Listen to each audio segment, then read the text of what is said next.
Hello friends, आज मैं आपको लेसन सेकंड का पार्ट सेकंड कराने जा रही हूँ।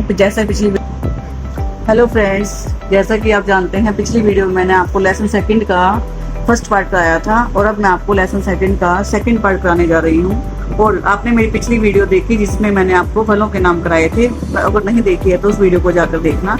चलो स्टार्ट करते हैं। अब हम यहाँ पर क्रियापद के बारे में बात करेंगे। क्रियापद क्या होते हैं? जिसमें हम क्रियाएं करते हैं, जैसे एक वचन, द्विवचनम, बहुवचनम। तो हमारी पठ धातु होती है और पठ हमारी क्रिया भी होती है। पठ का मतलब होता है पढ़ना। तो एक वचन में बनेगा पठती, द्विवचन में बनेगा पठतै और बहुवचन में बनेगा पठंती।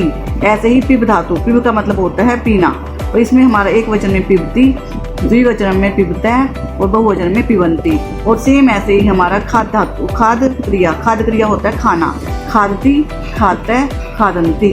और गच का मतलब होता है जाना, गच्छती, गच्छतै, गच्छन्ति। क्रीड का मतलब होता है खेलना, क्रीडति, क्रीडतै, क्रीडन्ति। अगर हमारे पास एक वचन है तो हम एक वचन का यूज करेंगे, अगर हमारे पास द्विवचन है तो हम द्विवचन का यूज करेंगे, अगर हमारे पास बहुवचन है तो बहुवचन के साथ हम बहुवचन का ही यूज करेंगे। सर्वनाम प्रयोग, सर्वनाम शब्दों का प्रयोग कैसे किया जाता है? एक वचनम, द्विवचनम, बहुवचनम। एक वचन में सै को हम वह बोलते हैं, तऊ को हम वे दो बोलते हैं, ते को हम वे सब बोलते हैं। एशय का मतलब यह है, एतऊ का मतलब ये दो, एतै का मतलब ये सब। अब हमें अगर कोई सेंटेंस बनाना हो तो वो हम आपको आगे बनाना सिखाएंगे। स्त्रीलिंग में देखो, एक वचन, द्विवचन, बहुवचन। एक वचन में जैसे यहाँ पर स होता है, यहाँ पर सा हो जाता है। यहाँ पर तऊ है तो यहाँ पर ते हो जाता है, यहाँ ते है तो यहाँ पर ताह, वे सब। सा का मतलब वह, ते का मतलब वे दो और ता का मतलब वे सब। ये ध्यान रखिए, ये स्त्रीलिंग रूप है। एशा, जैसे यहाँ पर एशय था, यहाँ पर आ की मात्रा आ जाएगी। एतऊ था, एतय हो जाएगा, एतः, ये सब। अब हम चलेंगे नपुंसकलिंग रूप की तरफ। इसमें तत्, ते। नपुंसकलिंग में तत्, ते, तानि। तत् का मतलब वह, ते का मतलब वे दो और तानि का मतलब वे सब। एतत् का मतलब यह है, एते का मतलब ये दो और एतानि का मतलब ये सब। अब हम उदाहरण लेंगे पुल्लिंग के।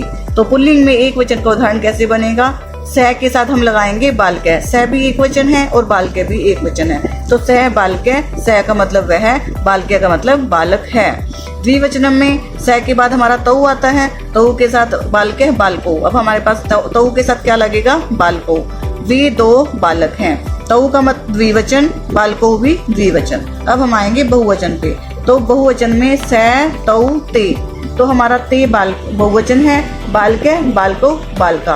तो ते बालका, वे सब बालक हैं। वह बालक है, वे दो बालक हैं, वे सब बालक हैं।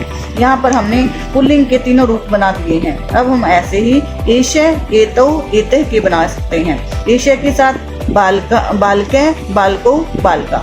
एशय बालकै, एतऊ बालको और एते बालका। तो यहाँ पर यह बालक है, ये दो बालक हैं, ये सब बालक हैं, ये बन जाएगा।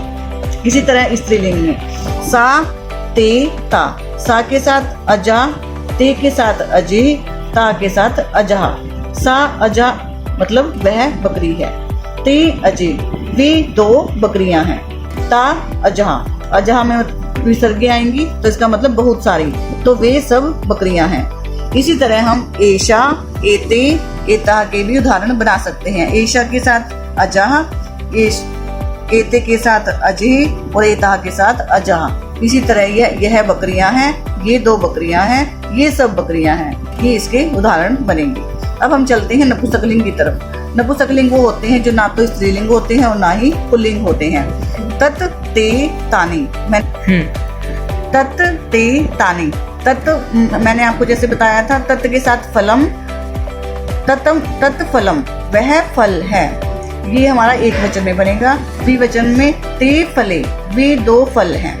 और बहुवचन में तानि फलानि, मतलब तानि का मतलब बहुत सारे और फलानि का मतलब फल, तो वे सभी फल हैं। तो इसी प्रकार से हम एतत्, एते, एतानि में भी यह फल है, ये दो फल हैं, ये सब फल हैं। यहाँ पर भी हम फलम, फले, फलाने लगाकर इसके एक वचन, द्विवचन और बहुवचन बना सकते हैं। इस तरह से हमारा लेसन सेकंड कंप्लीट हुआ। आपको ये वीडियो कैसी लगी मुझे लाइक कमेंट करके जरूर बताइए। धन्यवाद।